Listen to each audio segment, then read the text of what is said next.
কোটা আন্দোলনকারীদের সাথে ছাত্রলীগের সংঘর্ষের আরও খবর জানাতে ঢাকা বিশ্ববিদ্যালয় এলাকায় যাব। সেখানে আছেন আমাদের সহকর্মী হাসান মাহমুদ এবং নূর হোসেন। আমরা প্রথমেই যাব আমাদের স্পেশাল করেসপন্ডেন্ট হাসান মাহমুদের কাছে। হাসান, সংঘর্ষের আর কি খবর আপনার কাছে রয়েছে আমাদের জানাবেন। এখন জন্ম সনদ দিয়ে খোলো বিকাশ স্টুডেন্ট অ্যাকাউন্ট।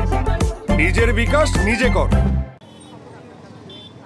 আসলে দিনভর যে সংঘর্ষ ছিল সেই সংঘর্ষের জের কিন্তু এখনও রয়ে গেছে। আমরা দেখতে পাচ্ছি যে এই জায়গাটিতে আছি, আসলে এই জায়গাটিও খুব বেশি নিরাপদ নয়, কারণ কিছুক্ষণ পর পরে এখানে সংঘর্ষ বা পাল্টা সংঘর্ষ বা ইট পাটকেল নিক্ষেপ এই ঘটনাটা ঘটছে। কিছুক্ষণ আগেও যখন লাইভ শুরু হচ্ছিল না তার মধ্যে আমাদেরকে কিন্তু একটু দৌড়তে হয়েছে কিছুটা সময়, কারণ একটি ধাওয়ার মতো এসেছিল। কিছুক্ষণ পর পরে আসলে ইট পাটকেল নিক্ষেপের মতো ঘটনা ঘটছে এবং দুই পক্ষ আমরা দেখতে পাচ্ছি যে শহীদুল্লাহ হল ঘিরে ঢাকা বিশেষ করে শেখ হাসিনা জাতীয় বার্ন ও প্লাস্টিক সার্জারি ইনস্টিটিউটের সামনে পুরো চত্বরটাই ২১শে হল থেকে শুরু করে শহীদুল্লাহ হল এবং কার্জন হল পর্যন্ত এই সড়কটিতে দুপক্ষের অবস্থান নিয়েছে এবং আবারও একটি পাল্টা ধাওয়া আসছে দেখতে পাচ্ছি এবং সবাই কিন্তু দৌড় শুরু করেছে এবং আমরা দেখতে পাচ্ছি যে আবারও একটা উত্তেজনা তৈরি হয়েছে এবং ইট এসে পড়লো। ঠিক এই মুহূর্তে আমরা দেখতে পাচ্ছি যে লাঠি সোটা নিয়ে পাল্টা আক্রমণের একটা অবস্থা আমরা দেখতে পাচ্ছি এবং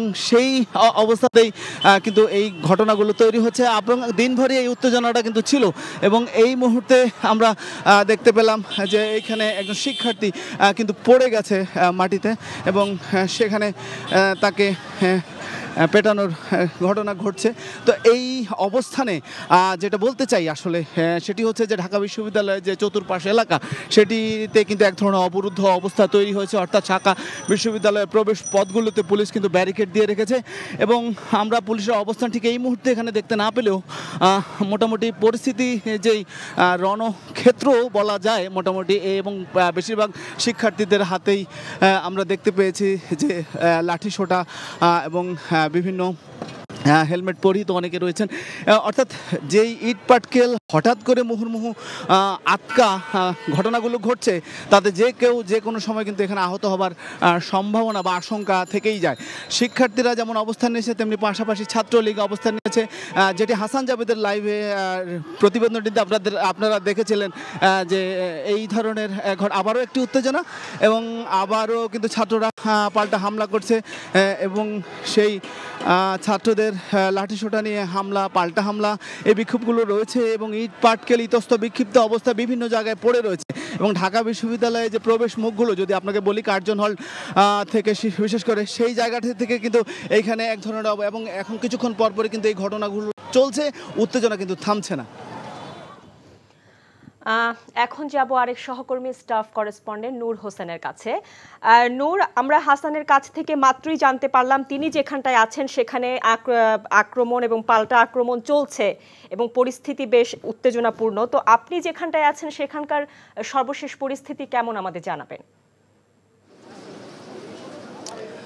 শাওন, আমি এই মুহূর্তে যে জায়গাটিতে অবস্থান করছি সেটি হচ্ছে ঢাকা বিশ্ববিদ্যালয়ের বিজ্ঞান অনুষদের যে এলাকা, অর্থাৎ বিজ্ঞান বিভাগের শিক্ষার্থীরা বিজ্ঞান অনুষদের ছাত্ররা যে হলগুলোতে থাকে, শহীদুল্লাহ হল, FH হল এবং ২১শে হল, এর বাইরে আপনার যেই জায়গাগুলোতে বিজ্ঞান বিভাগের শিক্ষার্থীদের পড়াশোনা হয় কার্জন হল, এই কার্জন হল এবং আপনার ২১শে হল শহীদুল্লাহ হলের মাঝখানের যে জায়গাটি, এই জায়গাটিতে আমি অবস্থান করছি। এখন এই মুহূর্তে শিক্ষার্থীরা শহীদুল্লাহ হলের গেইটে অবস্থান নিয়েছে, যারা আজকে আন্দোলন করেছিলেন সকাল থেকে।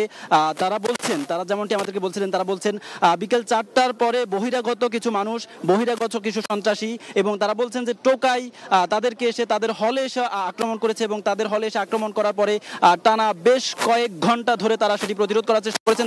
তারা তাদের প্রশাসনের কাছে দাবি জানিয়েছেন, প্রশাসন করছেন, প্রভোস্টকে বলেছেন, প্রক্টরকে বলার চেষ্টা করেছেন তাদেরকে যাতে নিরাপদে উদ্ধার করা হয় এবং পুলিশ প্রশাসন অথবা অন্য কাউকে এনে শিক্ষার্থীদের উপর যে হামলা হচ্ছে সেটি থেকে যেন শিক্ষার্থীদেরকে রক্ষা করা হয়।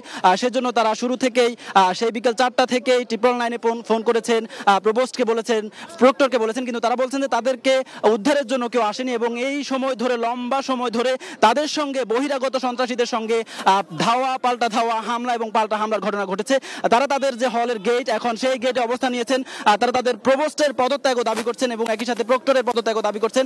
এর বাইরে এখন এই হলের যে গেট আছে এই গেটের একটু পাশেই পুলিশের সতর্ক অবস্থান রয়েছে। পুলিশ হয়তো কোনো ধরনের অভিযান পরিচালনা করতে পারে, সেটি এখনো নিশ্চিত নয়। আর পুলিশের পরে ওই পাশে ছাত্রলীগের অবস্থান রয়েছে, ছাত্রলীগ সতর্ক অবস্থান রয়েছে এবং টিএসসি রাজু ভাস্কর্য যেটি রয়েছে সেখানটায়ও ছাত্রলীগের একটি সমাবেশ হওয়ার কথা রয়েছে। এবং এর বাইরে ঢাকা বিশ্ববিদ্যালয়ের অন্যান্য যেসব পয়েন্ট আছে, যেসব মোড় আছে, যেসব এলাকা আছে সেগুলোতে ছাত্রলীগের সতর্ক অবস্থান রয়েছে। তবে এখানকার যে শিক্ষার্থী তারা বলছেন যে তারা এই জায়গাটিতে তাদের যে প্রতিরোধ সেটি করার চেষ্টা করেছেন, এখনো তারা তাদের অবস্থানটি ধরে রেখেছেন। শাওন।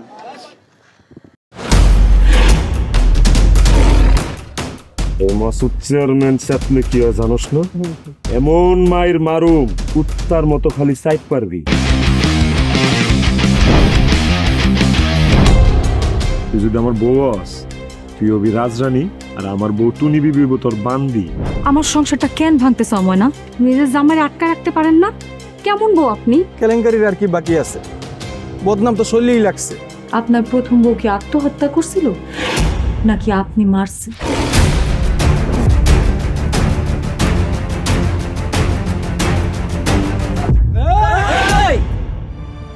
ময়না তো পালাইতে চায় না। ওরে পালাইতে হইবই।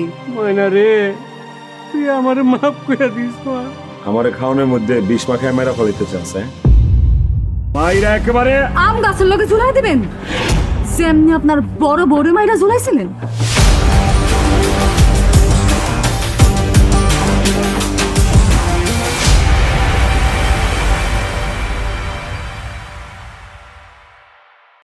এখন জন্ম সনদ দিয়ে খোলো বিকাশ স্টুডেন্ট অ্যাকাউন্ট।